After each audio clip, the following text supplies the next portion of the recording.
그 옛날에 어떤 한 나라가 있었습니다. 이 나라에 여수라고 이름 불리는 그 강이 있었대요. 강이 있었는데 이 강에서 보시다시피 사금이 많이 나왔어요.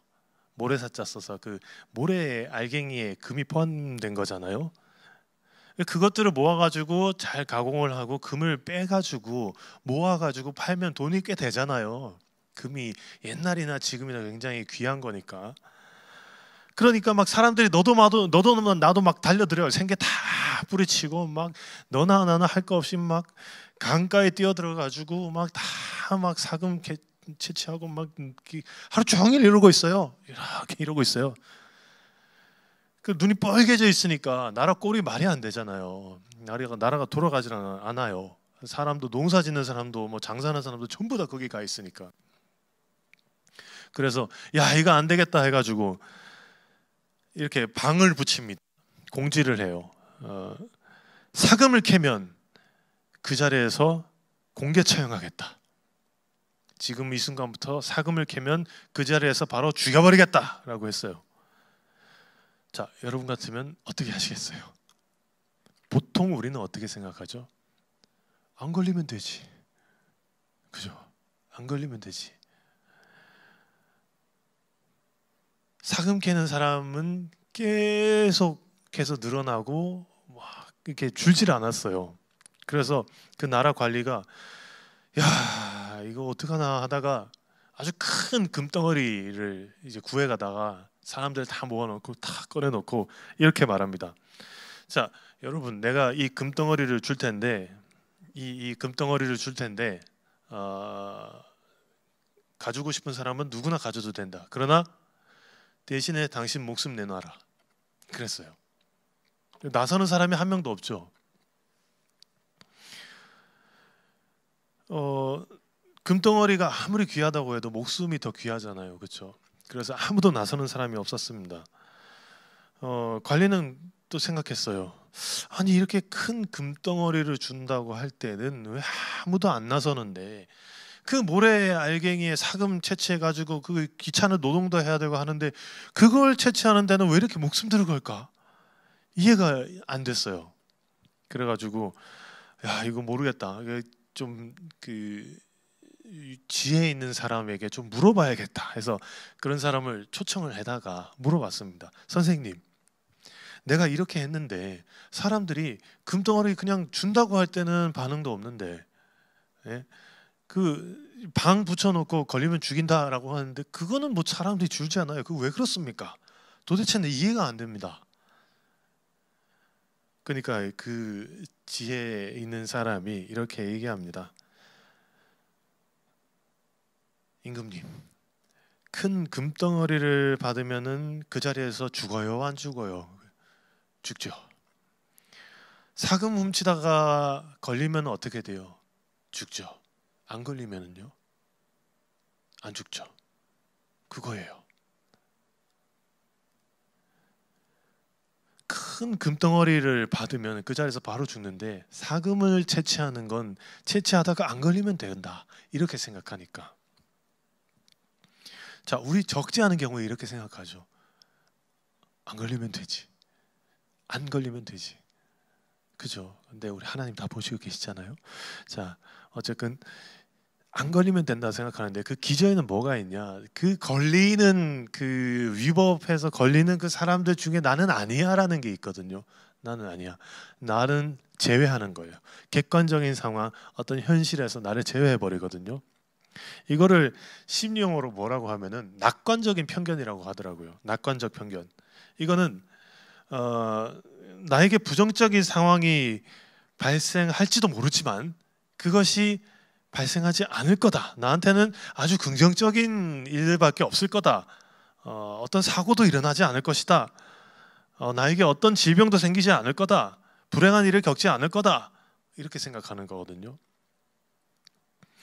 2013년도에 나왔던 그 컴플라이언스라는 영화가 있습니다. 굉장히 충격적인 영화였는데 이게 실제로 있었던 일인데요. 뭐냐면은 미국의 한 패스트푸드점에서 있었던 일입니다. 패스트푸드점 알바 해보신 분 혹시 알바 안 계세요? 저만 해봤나요? 예. 많은 그 알바하는 곳이 다 비슷하겠지만 패스트푸드점이나 뭐 쿠팡도 비슷하거든요. 쿠팡 같은 데 가면은 자기 일만 하면 돼요. 그래가지고 남의 일에 관심 없어요. 남이 어떻게 되는 관심 없어요. 자기 시간만 채우면 되고요. 자기 임무만 딱 하면 돼요. 그냥 여기 딱 이렇게 몰두해가지고 그러면은 그 시간만 채우면 돈을 줘요. 근데 옆에서 무슨 일이 일어나든 내 책임도 아니고 아무 일도 나한테는 아무 일도 일어나지 않아요. 가게가 뒤집어지더라도 나는 내 할 일을 했으니까. 이 패스트푸드점에 있었던 일인데 패스트푸드점으로 전화가 옵니다. 점장이 받았어요. 받았는데 자기는 경찰이래요. 경찰이라는 사람이 전화를 걸어가지고 거기에 미성년자 알바생 하나 있죠. 예, 있습니다. 그 여자가 돈을 훔쳤습니다. 돈을 훔쳤는데 내가 책임질 테니까 지금 바로 갈 테니까 나 대신해서 그 애 좀 잡아놓으십시오. 잡아놓고 구금해 놔요. 그리고 몸 수색도 하라고. 재밌는 건 어쨌든 전화잖아요. 전화상으로 확인이 안 된 거잖아요. 이 사람이 진짜 경찰인지 아닌지. 그런데도 불구하고 이 패스트푸드점의 그 점장, 그 매니저는 이 여직원을 감금합니다. 창고에 감금을 하고 진짜로 온몸을 수색을 해요. 빨개 벗겨놓고. 정말로 영화에 나와요. 게다가 수화기로 이렇게 넘어 들어오는 지시에 따라서 아주 변태적인 성행적인 행위까지 합니다. 나중에 이제 범인을 잡히고 이거는 그냥 장난 전화였다라는 것은 밝혀졌는데 상처받은 사람은 어떡할까요? 누구도 책임지는 사람이 없습니다. 그리고 누구도 관심이 없어요. 영화 대사 중에 굉장히 충격적인 그게 있었는데요. 전화상으로 아니 그걸 제가 어떻게 합니까? 라고 하니까 이 전화상으로 뭐라고 하냐면 책임은 내가 집니다. 그러니까 빨리 하세요. 책임 당신이 진다. 오케이. 그렇게 해요. 시키는 대로 다 해요. 매니저는 그 점장은 말도 안 되는 행위를 나 책임 없어. 나 아니야. 다 해요. 시키는 대로. 책임을 지지 않으니까요. 야, 사람이요. 상식적으로 납득할 수 없는 그런 폭력성이 이렇게 드러나요. 시키는 대로 다 합니다. 그리고 나중에는 이렇게 이야기하죠. 나도 피해자입니다. 나도 피해자입니다. 우리 뉴스에서 자주 보잖아요. 나도 피해자입니다 하고. 말 그대로 이 영화 같은 이 이야기는 실제로 있었던 일인데 범인이 어떤 식으로 얼마나 이런 짓을 했냐면 10년 동안 70번이나 했대요. 이 짓을. 근데 아무도 관심이 없었던 거예요. 심지어 경찰도 뭔가 언론도 별로 관심이 없었던 거예요. 이게 우리 모습이거든요. 무슨 일이 있어도 나는 아니야 생각해요. 난 아니야. 그래서 발 빼요. 살짝 뺍니다. 이 마음가짐 하나면 만사 끝납니다.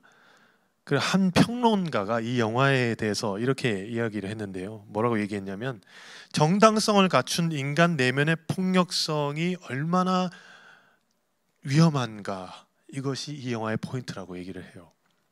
무슨 말이냐면 내가 무슨 짓을 했든지 거기에 이유가 있고 그래서 정당합니다. 책임이 없어요. 요즘은 법적인 책임을 굉장히 따지던데 도의적인 어떤 그런 거라고는 전혀 찾아볼 수 없죠. 그 덕분에 내면에 있는 어마어마한 폭력성이 드러날 수 있습니다. 바꿔 말하면 책임 회피를 할 수 있다면, 책임을 면할 수 있다면 우리는 무슨 짓이든 할 수 있다라는 거예요. 우리 안에 있는 폭력성이 있기 때문에. 최근 일어난 사건들 중에서도 뭐 천재지변이야 뭐 어쩔 수 없다 치더라도 하룻밤에 100명이 넘는 사람이 죽기도 했어요. 어이없는 사건으로 사람이 스스로 비관해서 목숨을 끊는 사건이 계속 일어나고 있습니다. 그리고 실종된 사람을 무리하게 찾다가 그렇게 시키다가 찾던 사람이 죽은 사건이 있었고요. 또 평상시와 똑같았는데 갑자기 어떤 한 사람으로 인해서 늘 다니던 길이 다닐 수 없는 길이 됐어요. 이런 일들이 생각보다 주위에 많이 일어납니다. 여러분들 사체를 건져내 보셨어요? 익사하신 저 건전해 봤거든요. 봤는데 얼굴 파래 초록색이에요 그냥. 그리고 낙사한 사람 봤습니까? 제가 배달 일할 때 이렇게 세워놨던 오토바이 위로 제가 배달하러 들어간 사이에 그 위로 떨어졌어요. 사람이 십수층에서 떨어져가지고 막 여기 돌아가 있어요. 보는데 제가 그 조금이라도 빨리 왔으면 저 죽었잖아요. 저도. 그리고 제 가까운 사람들 중에 어떤 사람은 하루아침에 갑자기 모야모야 병이 찾아와가지고 지금 뇌에 손상이 와가지고 아무것도 못하고 있어요. 그냥 누워가지고 눈만 깜빡깜빡거리고 있어요. 그리고요,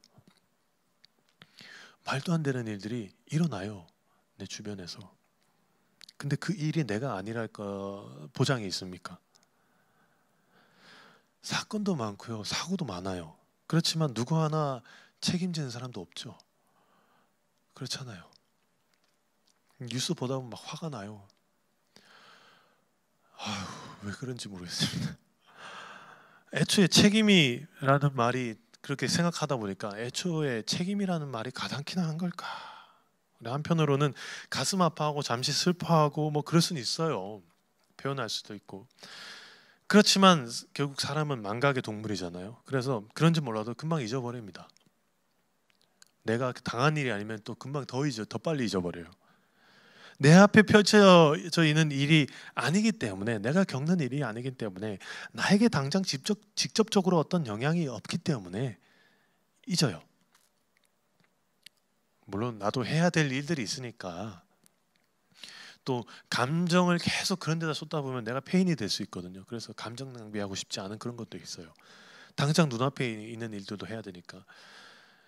그러나 계속해서 일어나는 일련의 사건들을 보면서 우리는 조금씩 느끼고 있잖아요. 이제는 남의 일이 아니구나 라는 것들. 나와 상관없는 어떤 사건이 정말로 나에게도 일어날 수 있는 일이구나. 제 신대원 동기 중에 한 명이 예전에 뉴스 그 기억나세요? 그 어린이집 도끼 만행 사건. 어떤 정신 질환이 있는 사람이 어린이집에 유치원인가 어린이집인가 쳐들어가가지고 이렇게 막 도끼 휘둘러가지고 선생님들 몇 명, 제가 기억하기로는 죽은 사람도 있고 굉장히 중태에 빠진 사람도 있는데 그 중에 거기 있었고 어이없이 다쳤던 사람이 제 동기의 아내예요. 어이없는 일들이 자꾸 일어나요. 제가 불안 조장하려는 게 아니라 한번 생각해 보자는 거죠. 지금은 잊혀진, 나와는 크게 상관없는 어떤 사건이 정말로 나에게도 일어나야 되지 말아야 된다는 보장이 있을까? 우리는 그 보장이 있다라고 생각하고 살거든요. 자꾸 뉴스 말씀드려서 죄송한데 제가 너무 충격적이어가지고 그때 당시에 너무 충격적이어가지고 잊지 못한 뉴스가 있는데, 초등학생 하나가 같은 반 친구 하나한테 눈에 그 장난감 플라스틱 화살이 있죠. 그거를 이렇게 앞에 딱 빼고 고무 부분 있잖아요. 빼고 여기 깎아요. 칼로 막 날카롭게 깎아가지고 탁 쏴가지고 애 눈을 빡 맞춰가지고 실명시킨 일이 있어요. 자, 그런데 생각을 해보세요. 화살을 쏘려고 할 때 다른 아이들이 말렸겠죠. 야, 하지마 말렸겠는데 화살을 맞은 아이도 베개로 얼굴을 가렸고 그러다가 잠깐 베개를 내린 사이에 쏜 거예요. 정확하게 왼쪽 눈을 탁 찔렀다고 합니다. 화살을 맞은 아이는 바로 병원으로 이송됐고, 화살을 쏜 아이는 현장에 달려온 교사에게 이렇게 얘기했답니다. 혼자 갖고 놀다가 지가 다쳤어요 라고요. 자신이 가지고 놀던 화살은 부러뜨렸습니다. 버렸어요.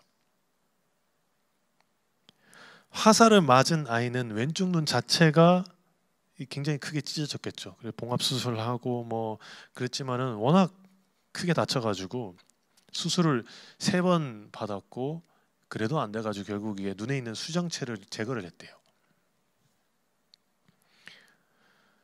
그 학폭위가 열렸습니다. 학폭위에서는 화살을 쏜 아이의 행위가 고의성이 인정된다라고 판단을 했어요. 그리고 전학 처분을 내렸어요. 전학 처분을 내렸대요. 전학 처분을. 근데 더 이상의 처벌이나 뭐 다른 처벌들은 14세 미만의 촉법 소년이다 해서 불가능했습니다. 그 아이의 부모님은 학폭위에서 이렇게 얘기합니다. 저희 아이가 고의로 화살을 쏜 게 아니라 벽이 뚫리는지 궁금해서 쐈다.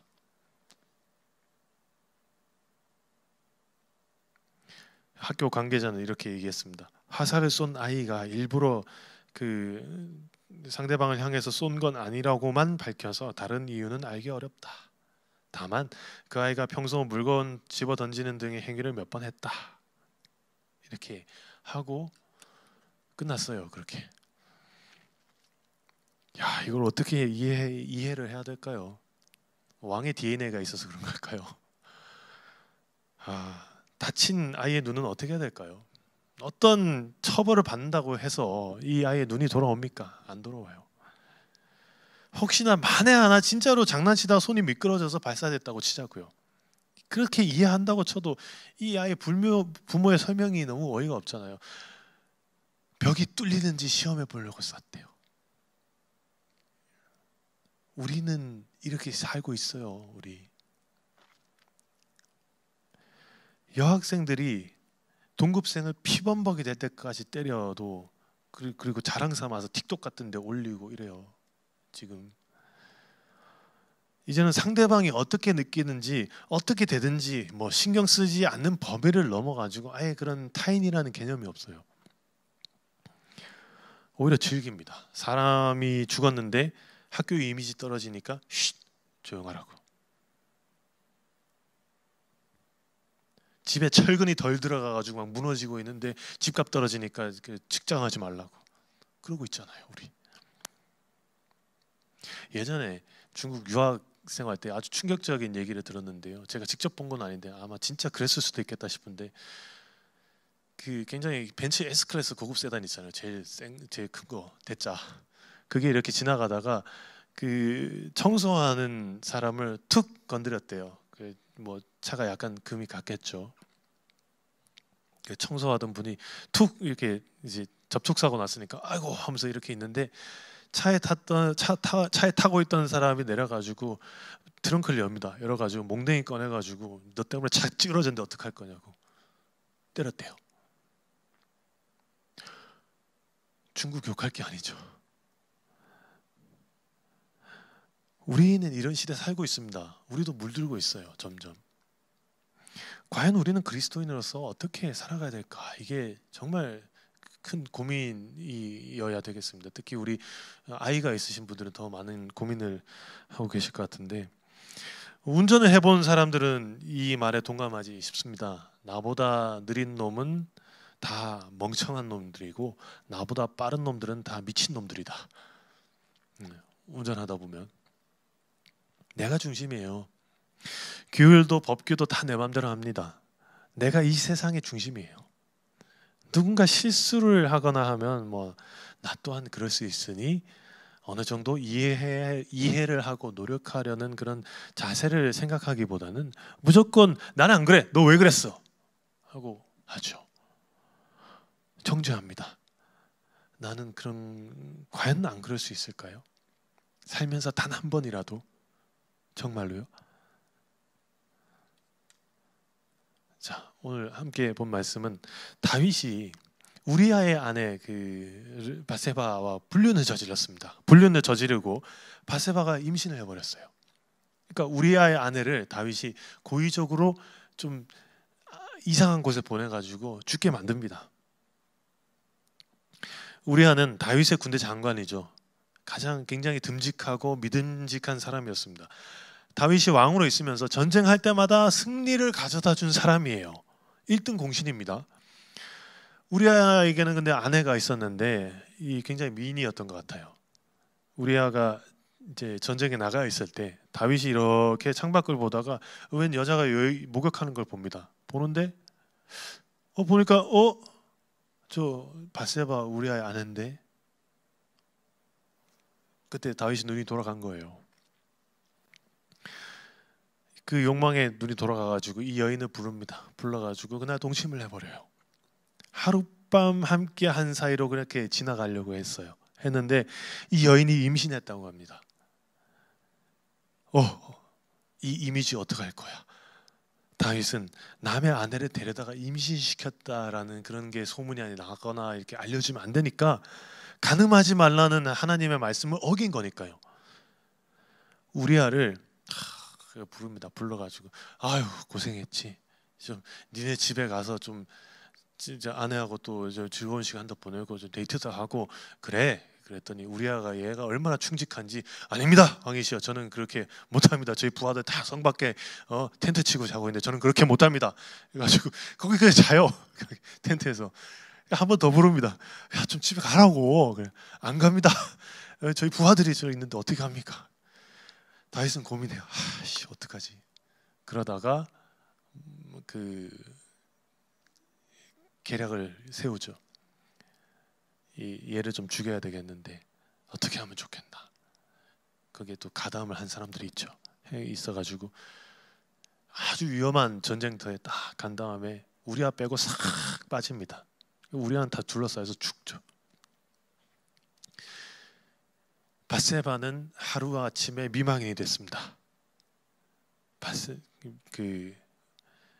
미망인이 된 밧세바를 다윗은 굉장히 정당하고 관대하다, 나는 관대하다라는 그런 명분으로 밧세바를 데리고 갑니다. 그렇게 조용히 마무리되는 것 같았어요. 그때 하나님께서 선지자 나단을 다윗에게 보내셔서 이 이야기를 한 가지를 다윗에게 들려주십니다. 왕이시여, 한 성읍에 마을에 두 사람이 있는데 한 사람은 굉장히 돈이 많고요, 한 사람은 좀 가난합니다.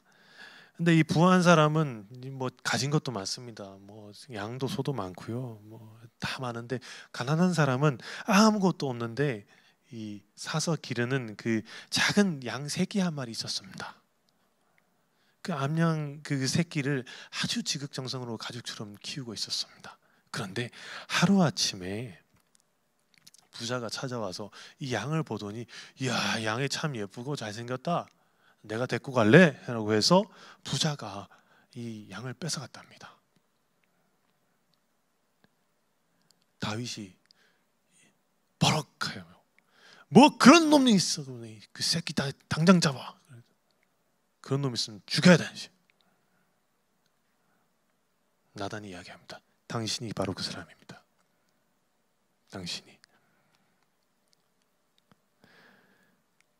하나님은 다윗을 사울의 손에서 구원해 주셨고 여러 그 외국들 돌아다니며 적국들 돌아다닐 때도 구원해 주셨어요. 그리고 이스라엘 왕으로 세우셨고 많은 아내들과 명성과 부와 명예 다 줬어요.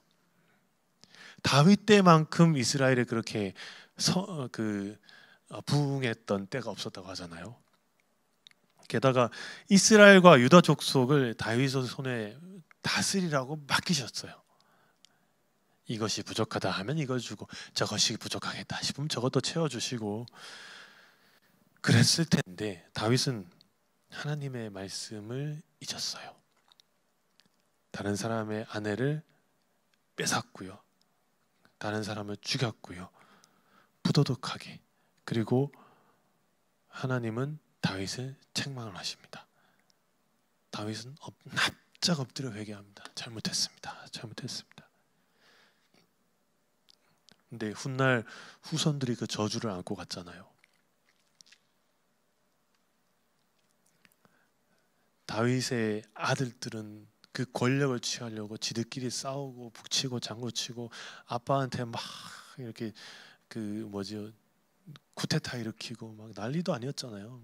그러다가 좀 조용해진다 싶었어요. 솔로몬이 왕으로 앉고 나서는. 솔로몬 이후에 어떻게 됐어요? 다 뿔뿔이 흩어졌어요.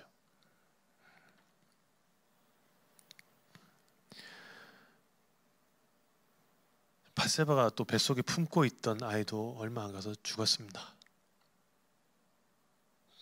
태어난 지 얼마 안 돼서. 다윗은 또 어떤 마음이었을까요? 밧세바는 또 어떤 마음이었을까요? 그 사건을 알고 있는 나단은 또 어떤 마음이었을까요? 그 사건을 다 이렇게 이끌어 가신 하나님은 어떤 마음이었을까요? 하나님은 이런 일이 있었어도 다윗에게 솔로몬을 또 안겨주셨죠. 안겨주시고 다 이렇게 무너져 갔지만 그래도 존속하게는 해주셨죠. 솔로몬 때까지는. 자, 우리는 미안합니다라는 말을 하기 되게 어려워해요. 왜냐하면 그 말을 하는 순간 그 책임이 다 내 거니까요. 부부 사이에서도 진짜 하기 힘들어요. 이쪽 지방 수원, 경기도, 서울 지방은 모르겠습니다. 모르겠습니다만은 저는 경상도 사람인데 경상도에서는 가족끼리 미안하다는 얘기 죽어도 안 합니다. 고맙다는 얘기도 죽어도 안 해요. 정말 안 해요. 그래서 그것 때문에 제 아내랑 저랑 굉장히 초반에 많이 싸웠었는데 나중에 이해하니까 그렇구나 이런 말을 하면 그냥 막 뭐라고 하는데 말 안 하고 있으면은 그냥 얘가 미안해야 하는구나 이렇게 알고 있고 하여튼 저도 좀 많이 바뀌긴 했는데 하여튼 미안하다는 말 하기 힘들어요. 영화 보면은 미안하다는 말 한마디면 되는데 그러면 끝났잖아요. 근데 그 말 하기 싫어가지고 사람들 다치고 죽고 막 다 그냥 난리도 아니었잖아요. 이 영화에서도 진짜 실제로 일어난 사건들이에요, 여러분. 정말로요. 반대로 생각하면 애초에 미안할 짓을 안 하면 되잖아요. 안 하면 되는데 이 기계처럼 아무런 감정 없이 그냥 일은 일대로 처리하면 돼요. 그런데 사람은 감정이 있는 동물이에요. 실수도 해요. 기계가 아니에요. 실수 안 하고 사는 사람은 없습니다. 민폐 안 끼치고 사람은 한 명도 없어요. 정말로. 직접적으로 실수한 것이 아니라고 해도 내가 실수한 것이 계기가 되어서 다른 사람이 실수하도록 그렇게 만들 수도 있거든요. 궁극적으로 도의적으로 내 실수도 될 수 있는 거잖아요. 그런데 문제는 그걸 이해하고 받아주려는 마음이 우리한테는 잘 없어요. 오히려 남이 실수하면 버럭하고 비판하고 그렇죠. 예수님은 일찍이 말씀하신 바 있습니다. 어찌하여 너는 남의 눈 속에 있는 티는 보면서 네 눈 속에 있는 들보는 깨닫지 못하느냐라고 말씀을 하셨죠. 죄의 크기라고 한다면 네가 잘했니, 내가 잘했니, 네가 더 잘못했니, 네가 먼저 그랬니 다 똑같잖아요. 다 똑같아요. 우리도 죄인인데 우리는 같은 죄인끼리 그냥 옥신각신 싸우고 있는 거예요. 네가 더 했느니 내가 더 했느니 그러면서요. 하나님 보시기에 뭐라고 생각하실까요? 여러분들 길 지나가다가 뭐 이따가 보면 초등학생들끼리 막 이렇게 자기들끼리 싸우고 있는 거 보세요. 유치원생들끼리 유치하죠. 하나님 보시기엔 어떨까 싶어요. 우리끼리 막 싸우고 있는 거 보면은.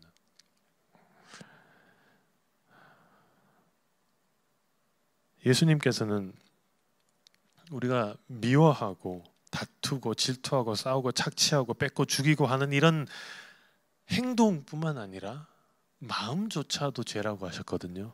그런 생각이 들면 그것도 죄다. 대신에 사랑해라 라고 하셨고 그렇게 사랑하다가 우리 죄를 사하고 죽으셨습니다. 그걸 따르는 게 우리예요. 그러나 부활하면서 그 사랑을 행하다가 죽어도 죽는 것이 아니다라는 것을 또 보여주셨고요. 예수님은 누구를 위해서 죽었습니까? 나를 위해서 죽었어요. 우리 이거 다 알고 있습니다. 그렇지만 우리는 그렇게 살지를 잘 못해요. 누군가 미워하고 질투하고 시기하고 때리고 포원하고 할 때마다 우리는 예수님 죽이고 있는 거거든요. 또 예수님 죽인 사람은 나예요. 그러나 우리는 남처럼 생각할 때가 있어요. 우리는 구원받았습니다. 그렇지만 심판의 그날까지 우리는 아직 시간이 있습니다. 하나님의 뜻대로 살아갈 시간이 있고요. 하나님의 나라를 만들어갈 시간이 있고요. 우리가 좀 더 행복하게 나와 내 친구와 내 동료와 내 가족과 더 행복하게 살아갈 수 있는 시간이 있습니다. 예수님을 닮아가는 삶, 예수님을 따라가는 삶, 그 시간이 있어요. 우리 찬양팀 좀 준비해 주시면 감사하겠습니다. 신앙이란 거는 내가 실수한 것뿐만 아니라 남이 실수한 것도 보면서 욕하고 비판하는 게 아니죠. 나는 아니라고 하는 것도 아니죠. 신앙은 나도 그럴 수 있다. 가만 돌아보니까 내가 하나님 앞에서 그러고 있다. 내가 바로 그 사람이다라고 생각하는 거잖아요. 하나님 앞에서 늘 자신을 돌아보는 그런 삶을 사는 거잖아요. 그렇게 하나님 앞에 나를 돌아보면서 살아가는 우리가 하나님 보시기에도 내가 보기에도 부족한 내가 바로 예수 그리스도께서 목숨 바쳐서 구한 사람이거든요. 그 구원의 큰 복을 누리고 있는 사람이잖아요. 행복할 자격이 있고요. 행복해야죠. 하나님으로, 예수로. 우리 감사와 행복으로 삽시다. 하나님은 우리 각자가 그렇게 있는 그곳이 하나님의 나라가 되게 하실 거니까요. 여러분들 근데 방해하는 것들 많을 거예요. 그렇지만 그 것들이 우리를 막을 수는 없을 겁니다. 성령을 입임은 우리 이번 수련회 주제가 이기는 자였지 않습니까? 내가 힘써서 이기는 거 아니잖아요. 하나님께서 나를 도우셔서 이길 수 있다라는 거잖아요. 하나님 감사합니다. 늘 저희와 동행하시고 인도하시고 무엇보다 구원해 주시고 보호해 주시고 이끌어가 주셔서 감사합니다. 큰 구원의 은혜를 입었습니다. 어제도 오늘도 그리고 내일도 살아갑니다. 이 감사를 잊지 않게 하시고 늘 하나님 앞에 우리는 부족한 존재임을 잊지 않게 그렇게 저희에게 지혜를 허락하시옵소서. 그리고 저희가 이 부족함이 내가 하나님의 자녀로 부족하다는 생각으로 이어지는 것이 아니라 오히려 하나님의 자녀로 살아가기 당당하게 하여 주시고 늘 하나님을 사랑하고 또 사람을 사랑하는 그런 마음을 가질 수 있도록 인도하여 주시옵소서. 그래서 하나님 말씀하신 하나님 나라 천국이 우리 각자가 있는 그곳에서 이루어지고 그래서 하나님 영광 받으시고 이 땅에 사는 저희에게는 평안과 평화가 가득할 수 있도록 인도하여 주시옵소서. 예수님의 이름으로 기도합니다. 아멘.